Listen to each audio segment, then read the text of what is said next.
उनकी आरती करें, उनको बैठाल के भोजन पवावें और मृदु भाषण से उनकी स्तुति करें, तब तो क्या कहना है इसे। ये तो सीधे भगवत प्राप्ति का उपाय है, सीधे भगवत प्राप्ति का उपाय है। हरि को निज यस ते अधिक भक्तन यस पर प्यार। भगवान को अपने से अधिक अपने भक्तों की पूजा, अपने भक्तों का दुलार, अपने भक्तों का सम्मान प्रिय है। जो भगवान को रिझाना चाहता है वो भक्त को प्यार कर ले तो निश्चित भगवान उसके अधीन हो जाते हैं। भक्त आराधना से भगवान बहुत जल्दी प्रसन्न होते हैं। हमारे यहाँ भक्तमाल में वर्णन है कि भगवान है गर्भस्थ शिशु और संत है माँ। तो जैसे बच्चे को पुष्ट करना हो तो माँ को अच्छा अच्छा पवा दो तो बच्चे को अपने आप पोषण हो जाएगा। ऐसे गर्भस्थ शिशु की तरह भगवान है और उस गर्भस्थ शिशु की माँ स्वरूप संत है। अगर संतों को पवा दो तो उनके हृदय में विराजमान भगवान प्रसन्न हो जाते हैं। तो संतों की सेवा तो पर है कठिन, संत सेवा है कठिन। बड़े विलक्षण विलक्षण भाव के संत होते हैं। कोई कोई आचार्य कोटि के होते तो कोई कोई विलक्षण कोटि के भी संत होते। एक संत भगवान को एक भक्त खीर पवा रहे थे तो उनका एक चम्मच और ले लो, मना कर दिया।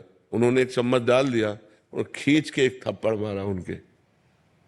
वो ऐसे गंभीर रहे।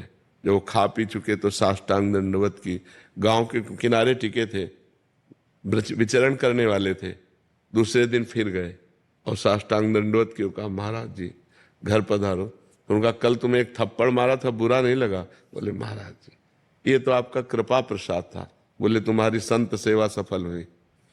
तो इतनी क्षमता हो, नहीं तो फिर ये आ जाए ना हम एक चम्मच खीर ही तो और ज्यादा डाला था, कोई जहर थोड़ी डाला था, तो थप्पड़ क्यों मार दिया।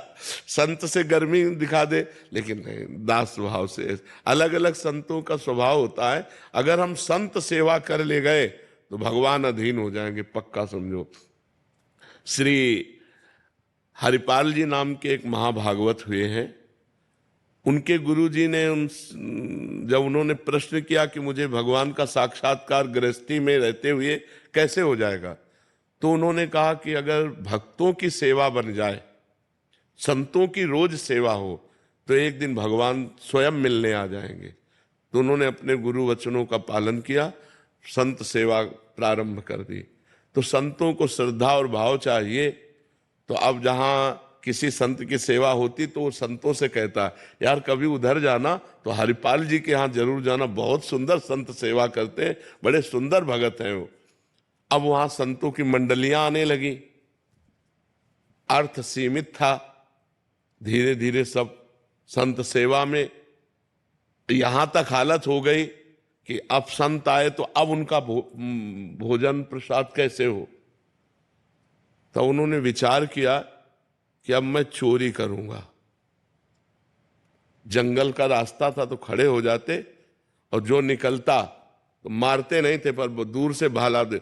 अगर कंठी तिलक है तो नहीं, और रामकृष्ण बोल दिया तो नहीं, अरे राम, तो फिर नहीं, फिर जाओ, फिर चोरी। वो जो रामकृष्ण न बोले और जिसके कंठी तिलक न हो, और विचार किया कि उसका भी मंगल हो जाएगा। तो रुपया 2 रुपया 4 रुपया जो मिलता उससे जाके अन्न लाते और संत को पवाते।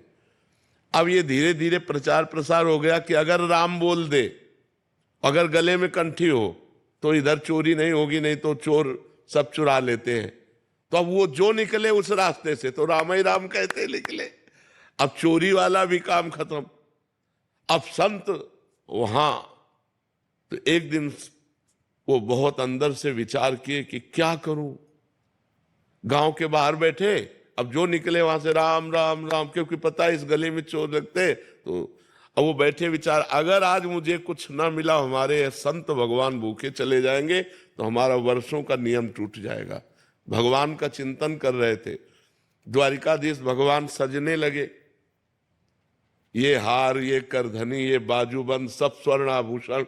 रुक्मिणी जी ने कहा प्रभु आज कहीं जा रहे हो क्या? बोले एक विचित्र भक्त है, उसके दर्शन देने जा रहे हैं। तो कहा प्रभु हम भी चलेंगे आपको? बोले जरूर चलो, पर पूरा श्रृंगार कर लो। रुक्मिणी जी ने भी पूरा श्रृंगार, भक्तमाल जी में चरित्र है, पूरा श्रृंगार किया रुक्मिणी जी ने भी। पर कहा देखो नाराज मत होना, हमारा भक्त विचित्र है और कोई भागवतिक चिन्ह नहीं, कोई तिलक नहीं, कोई कंठी नहीं, और परस्पर व्यापार की चर्चा करनी है। रुक्मिणी जी ने कहा ऐसा कौन भक्त की भगवान की चर्चा नहीं कर ली, तो कंठी तिलक नहीं, कोई भागवतिक चिन्ह नहीं, बस संसारिक वार्ता करनी। जो ही झनन भनन करके भगवान प्रकट हुए रुक्मिणी जी के, हरिपाल जी ने देखा इतना धनी, आज तक ऐसा धनी हमने नहीं देखा, जितने आभूषण भगवान सेठ रूप में और उनकी पत्नी के रूप में रुक्मिणी जी। हरिपाल जी खड़े हो गए तो भगवान नजदीक गए और 2 असरफियां दी। वो कहा हम सुनते हैं इस जंगल में चोर लगता है, आप हमको पार कर दोगे? अरे बोले भाग्य खुल गए, हम तो पार ही कर देंगे। तो उन्होंने सोचा ये तो बहुत अच्छा हुआ, 2 असरफी पहले मिल गई और सारे आभूषण रास्ते में उतरवा लेंगे इनसे। बीच रास्ते में जब जंगल में पहुंचे तो भाला उठाया और भगवान की तरफ किया, कहा सारे आभूषण उतारो। भगवान तो आए थे उतारने के लिए, संत सेवा के लिए, देने के लिए। रुक्मिणी जी ने कहा सुदर्शन चक्र को याद करो। बोले इस समय सुदर्शन चक्र नहीं, बोले यही वो भक्त है जिसके लिए हम आए हैं। बोले प्रभु भक्त कैसा? बोले पहले सब उतार दो। उतार, अब अंगूठी नहीं उतारे तो उनका उतारो अंगूठी, इससे 5 संतों का भोजन होगा। तो भगवान ने कहा समझती हो, अपना सर्वस्व संतों को लुटा करके, और जो धर्म विमुख जन है उनका धन लेकर संतों की सेवा में लगाते थे। तो अब जब ये बातें होने लगी तो हरिपाल जी चौंक गए। तो उनका तुम चिंता मत करो, तुम जिसको इष्ट मानते हो वही मैं तुम्हारा इष्ट हूं। भगवान ने अपने स्वरूप का साक्षात्कार कराया और कहा यह आभूषण ले जाओ, कुल परंपरागत लक्ष्मी बढ़ती रहेगी, अब घटेगी नहीं, खूब संत सेवा करो। तो गृहस्थी में यदि संत सेवा हो जाए तो भगवान चलकर आकर दर्शन देंगे किसी न किसी रूप में, इसमें कोई संशय नहीं। पर है कठिन, है कठिन। इसलिए कठिन है कि अलग अलग भावों के संत हैं, अलग अलग उनका स्वरूप व्यवहार है। अगर हम क्षमा करते रहें उनके व्यवहार को और उनकी भगवत भाव से सेवा करें तो संत सेवा मात्र से भगवत प्राप्ति निश्चित, इसमें कोई संशय नहीं है।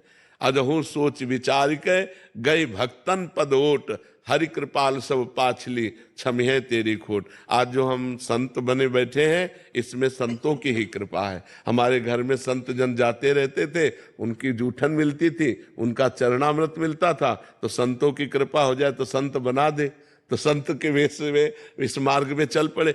संतों का चरणामृत तो संतों की जूठन से ही ये शरीर भगवत मार्ग में बचपन से चला है। क्योंकि बचपन में संत घर जाते थे तो उनका जूठन खाने को मिलता, उनका चरणामृत मिलता, उनका वचनामृत मिलता।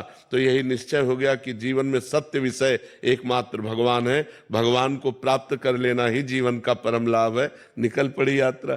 13 वर्ष की अवस्था से इस मार्ग में भगवान ने स्वीकार कर लिया। संत कृपा से ही आज तक किसी का भी मंगल हुआ है तो संत कृपा से हुआ। मत कीरति गति भूति भलाई, जब जे जतन जहां जे पाई, सो जानो सत्संग प्रभाऊ, लोकहु वेद न आनु पाओ। किसी की गति मति अगर उन्नति हुई है, भागवतिक परमार्थिक लौकिक भी, तो संत कृपा से हुई है। इसलिए बड़ा भाग्यशाली है वो व्यक्ति जो संतों को देखते ही झुक जाए कि हमारे भगवान के जन हैं, और कोशिश करें कि हमारे घर तक पधारें और हमारे यहाँ प्रसाद पाएं, हम इनकी चरण सेवा करें। हमारे भाव सच्चे हैं तो हमें कोई ठग नहीं सकता।